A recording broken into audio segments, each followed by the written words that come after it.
Dalawang balwarte ang idinagdag sa gitna ng dingding para sa layunin ng pag-atake sa mga kaaway na lumalapit mula sa gilid. Sa kanluran ng Yongdu, itinayo ang Yongdu Suchi. At ang mga kaaway na umaatake sa kanluran ng Paldolsan Mountain ay maaaring salakayin mula sa gilid. Pinalawak na pader, mula sa timog kanluran ay dinisenyo upang ipagtanggol ang katabing lugar. Ang lokasyon nito ay may malaking estratehikong kahalagahan, dahil ito ay sapat na mataas upang magkaroon ng komprehensibang tanawin ng buong kuta. Dahil kung sakupin ito ng kalaban, maaaring malantad ang kastilyo. Sa labas ng Sunnemomen Gate, isang makitid at mahabang kuta na pader ang itinayo. Naghanda si King Jungjo para sa lahat ng posibleng sitwasyon sa Suwon Hwasong Fortress.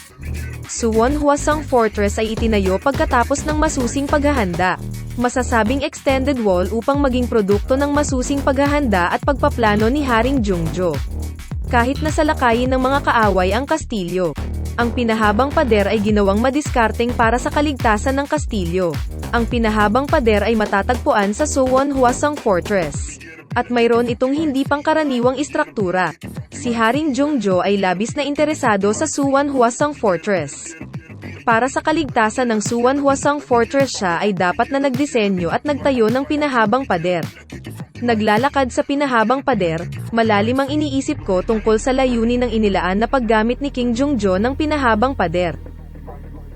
Ang balwarte, na tinatawag na chi sa Korean, ay isang istruktura na nakaukit palabas mula sa isang fortress wall, na idinisenyo upang atakehin ang papalapit na mga kaaway mula sa gilid. Ang anchi ay tumutukoy sa isang pader na nakalabas sa isang tiyak na distansya.